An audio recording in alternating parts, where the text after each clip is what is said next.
Honours ম্যাথের পক্ষ থেকে আমি মোহাম্মদ ইব্রাহিম হোসেন সবাইকে আন্তরিক সালাম ও শুভেচ্ছা। আসসালামু আলাইকুম। পূর্বের ন্যায় ধারাবাহিকভাবে আজকে আমরা ক্যালকুলাস চ্যাপ্টার 16 নির্দিষ্ট ইন্টিগ্রালের ধর্মগুলি এক্সাম্পল 5 সমাধান করব। তো আসেন আমরা এখন সরাসরি বোর্ডে চলে যাই। যে আজকে আমাদের আলোচনার বিষয় হচ্ছে 0 থেকে pi x sine x dx by 1 plus cos square x dx এর মান নির্ণয়।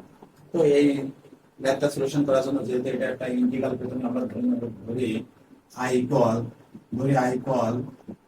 0 থেকে pi x sine x by 1 plus cos square x ডিএক্স। এরপর আমাদের একটা সূত্র আছে 0 থেকে a f of x dx সমান লেখা যায় 0 থেকে a f of a minus x dx। তো 0 থেকে f of x dx সমান লেখা যায় 0 থেকে f of a minus x dx। তো এই সূত্র অনুসারে এখন আমরা লিখবো যে 0 থেকে পাই, যেটা আমরা ধরবো এটাকে 1 নম্বর ধরবো।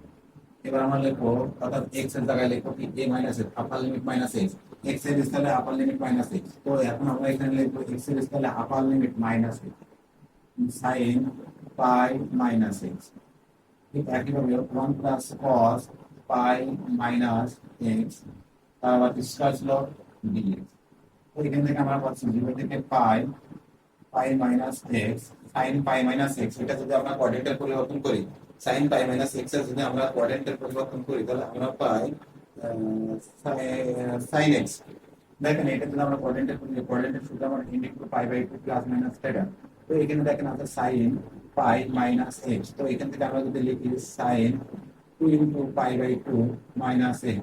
তো আমরা আগের লাইনে ফিরে যাই, এখানে n এর মান যোগ তাহলে sin sin থাকবে 290 মাইনাস x। আমরা প্রথম কোঅর্ডিনেট sin এর sin এ যাচ্ছে, তাহলে এখানে n এর মান যোগ হয় sin sin এ থাকবে আর যাচ্ছে 290 মাইনাস x। অর্থাৎ প্রথম দ্বিতীয় কোঅর্ডিনেটে প্রবেশ হয় এটা sin এর ঘর, আর sin এর ঘরে sin এর হচ্ছে অর্থাৎ থিটা কত অর্থাৎ পজিটিভ sin x। এই sin পাই মাইনাস x আমরা পাচ্ছি sin x বাই 1 প্লাস। ঠিক একইভাবে এখানে যদি আমরা কোঅর্ডিনেটের পরিবর্তন করি তাহলে cos যদি cos পাই মাইনাস x কে আমরা যদি ভাঙি তাহলে আমরা এখানে পাই cos 3 into pi by 2 minus x। ঠিক একইভাবে এখান থেকে আমরা পাই এটা অর্থাৎ cos, তাহলে এখানে cos এর মান যোগ তাহলে cos cos ই থাকবে আর যা আছে 290 মানে প্রথম দ্বিতীয় কোঅর্ডিনেট cos নেগেটিভ তাহলে মাইনাস cos x। তাহলে এখান থেকে আমরা পাই মাইনাস cos x আর স্কয়ার dx। তো এখান থেকে আমরা পাচ্ছি 0 থেকে pi pi minus x sin x by 1 plus cos square x dx। এটা এবারে আমাদের বাম সাইডে আই আছে, তাহলে এটা আমাদের 2 নম্বর ইকুয়েশন। এটা আমাদের 2 নম্বর ইকুয়েশন। তো এখন দেখেন এবার আমাদের কাজ আছে 1 এবং 2, 1 নম্বর এবং 2 নম্বর ইকুয়েশন যোগ করা। এখন আমরা 1 নম্বর এবং 2 নম্বর ইকুয়েশন যোগ করব। তো আমি আশা করি এই পর্যন্ত ইনশাআল্লাহ আপনাদেরকে বোঝাতে সক্ষম হয়েছি। এখন আমরা মাঝখান থেকে মুছে দিলাম, তাহলে এর পরবর্তী লাইন এখানে আমরা কি করব 1 ও 2 যোগ করে পাই, 1 ও 2 যোগ করে পাই। যোগ করি তাহলে বাম পাশে i প্লাস i 2i আর এই পাশে 0 থেকে pi x sin x by 1 plus cos square x dx plus 0 থেকে পাই 0 থেকে পাই 0 থেকে পাই এই পাশে আমরা পাচ্ছি pi minus x sin x by 1 plus cos square x dx। তো আমরা এখন পরবর্তী লাইনে কি লিখতে পারি দেখেন, একই যোগ করে দিলাম তাহলে দুইটার সীমা একই আছে। আমরা তাহলে 0 থেকে পাই এখান থেকে লিখতে পারি x sin x by 1 plus cos square x plus pi minus x sin x by 1 plus cos square x আর দুজনে dx আছে dx। তাহলে এখানে যদি আমরা লসাগু করি তাহলে আমরা পাই 1 plus cos square x x sin x plus pi minus x sin x dx। তো এখান থেকে আমরা পাচ্ছি 0 থেকে পাই উপর থেকে আমরা sin x করতে x plus pi minus x sin x by 1 plus cos square x dx। তাহলে আমরা পেলাম এখানে x x কেটে দেয়, তাহলে আমাদের থাকে পরবর্তী লাইনে আমাদের থাকে, তাহলে এখন আমাদের পরবর্তী লাইন কি থাকে এখান থেকে আমরা যদি পরবর্তী লাইনে যাই আমরা পাই বা 2i এখানে থাকলে আর এর পাশে থাকবে 0 থেকে pi pi into sin x by 1 plus cos square x dx 1 plus cos square x dx 2i সমান। তাহলে এখানে আমাদের পাই ধ্রুবক, এই পাই যদি ধ্রুবক হয় পাইকে আমরা বাইরে নিয়ে আসি, পাই 0 থেকে pi sin x by 1 plus cos square x dx 1 plus cos square x dx। তাহলে এখন আমরা পরবর্তী লাইনে যাই। আমাদের একটা সূত্র আছে, সমাকলনের একটাকে অন্তরীকরণ করে যদি আরেকটা অংশ, সমাকলনের একটি অংশকে অন্তরীকরণ করে যদি অপর অংশ পাওয়া যায় তাহলে সেইটা সমান z ধরা যায়। তাই এখানে দেখেন আমরা cos এর যদি অন্তরীকরণ করি sin পাই, cos এর যদি আমরা অন্তরীকরণ করি তাহলে আমরা পাই sin। এই কারণে আমরা ধরে নেব, ধরি cos x সমান z। কি বললাম যে একটারে সমাকলনের একটারে একটা অংশকে অন্তরীকরণ করে যদি আরেকটা অংশ পাওয়া যায় তাহলে সেইটা সমান z ধরা যায়। যেহেতু cos x এর অন্তরীকরণ করে আমরা sin x পাবো, এই কারণে cos x সমান আমরা কি ধরলাম, z ধরলাম। তো এখানে cos x সমান যদি z ধরা হয় তাহলে আমাদের ধরলে কি করতে হয়, ডিফারেন্সিয়েশন করতে হয়। তাহলে d cos x এই পাশে dz, তাহলে এই পাশে x হলো তাহলে x এর সাপেক্ষে করব, তাহলে cos x dx। এই পাশে z চলো তাহলে z এর সাপেক্ষে করব, তাহলে z dz dz কেটে যাবে, d ফিরে পাবো, dx dx কেটে যাবে, d ফিরে পাবো। cos x এর অন্তর্গত করলে হয় মাইনাস sin x আর আসলে dx, তাহলে এই পাশে পাচ্ছি 1 dz। তাহলে যেহেতু আমাদের এখানে আছে sin x dx, তাহলে উভয় পাশে মাইনাস দ্বারা গুণ করে দিলাম, sin x dx সমান মাইনাস dz। যেহেতু এটা নির্দিষ্ট ইন্টিগ্রাল, তাহলে ধরলে যেরকম অন্তরীকরণ করতে ঠিক একইভাবে ধরলে এখানে কি করতে হয়, সীমা পরিবর্তন করতে হয়। তাহলে এখন আমাদের কাজ কি, সীমা পরিবর্তন করা। এখন আমাদের কাজ সীমা পরিবর্তন করা। দেখেন এখানে যদি আমরা সীমা পরিবর্তন করি তাহলে এখানে x এর সীমা ছিল, x এর, এখন বের হবে কার, z এর। তাহলে x এর সীমা আমাদের ছিল কত, পাই, এবং ছিল কত, 0। x এর সীমা ছিল পাই এবং 0। তাহলে এখানে x এর স্থানে যদি আমরা 0 cos পাই সমান z, তাহলে cos পাই যদি হয় তাহলে এখান থেকে আমরা পাই, দেখেন আমাদের একটা সূত্র আছে cos, আমাদের সূত্র আছে cos n পাই সমান minus 1 to the power n। যেহেতু এখানে n এর মান আছে কত, 1, তাহলে minus 1 to the power 1 cos n পাই সমান মাইনাস 1 টু দি পাওয়ার, তাহলে এখানে n এর মান আছে 1, তাহলে minus 1 to the power 1 z।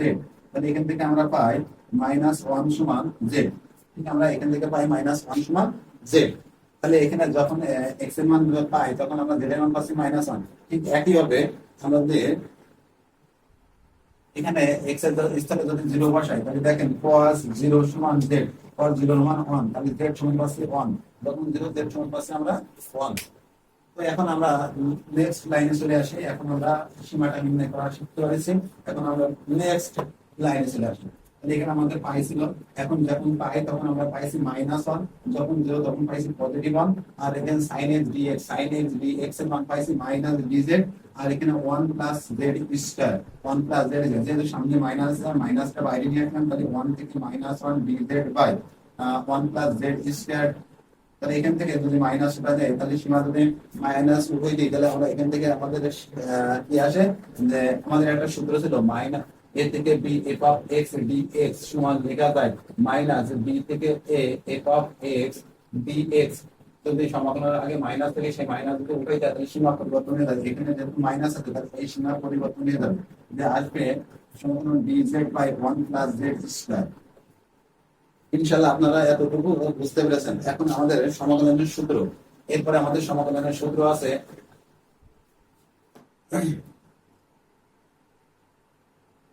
যে সমাকলন dx by x square plus a square, অথবা সমাকলন dx by a square plus x square সমান লেখা যায় 1 by a tan inverse x by a plus c।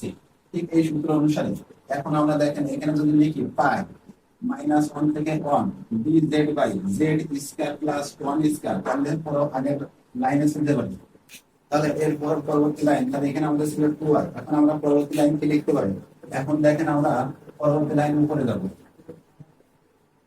তাহলে এখন আমরা লিখতে পারি যে বা 2i সমান, এখানে পাই ছিল তাহলে এখান থেকে লেখা যায় 1 by a tan inverse x by a, সীমা ছিল মাইনাস 1 থেকে 1।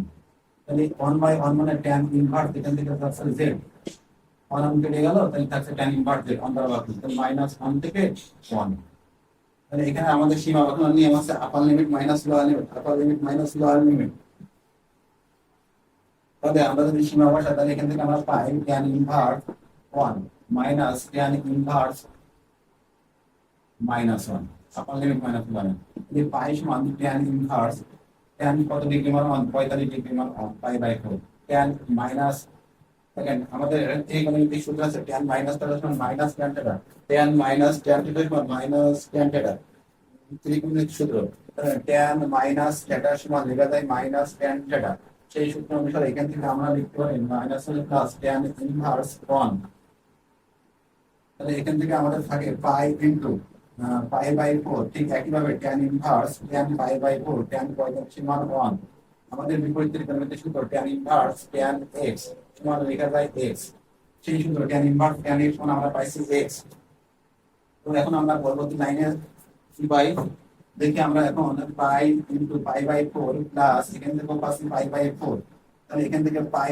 ইনটু আমরা পাচ্ছি 2 পাই বাই 4 তাহলে এখানে 2 2 কেটে যায় তাহলে আমরা পাচ্ছি পাই স্কয়ার বাই 2 আমরা পেলাম পাই স্কয়ার বাই 2 কি সমান পেলাম 2i সমান আমরা পেলাম পাই স্কয়ার বাই 2 তাহলে আমরা এখন পরবর্তী লাইনে কি পাই অতএব আমরা এর পরবর্তী লাইনে পাচ্ছি বা i সমান অর্থাৎ i সমান আমরা পাচ্ছি পাই স্কয়ার বাই 4 তাহলে অতএব i মানে কি ছিল 0 থেকে পাই i আমরা এটা ধরছিলাম x sin x dx by 1 plus cos square x সমান আমরা পেলাম পাই স্কয়ার বাই 4 তাহলে আমাদের ছিল 0 থেকে pi x sin x dx by 1 plus cos square x এর মান নির্ণয় আমরা দেখেন সেইটা মানটা পেয়ে গেলাম তাহলে আমাদের এখন एग्जांपल 5 সমাধান শেষ আমার এই ভিডিওটা যদি আপনাদের সবাই ভালো লেগে থাকে তাহলে লাইক কমেন্ট শেয়ার করবেন সবাইকে আবার আন্তরিক সালাম ও শুভেচ্ছা জানিয়ে আজকের মতো এখানে শেষ করছি আসসালামু আলাইকুম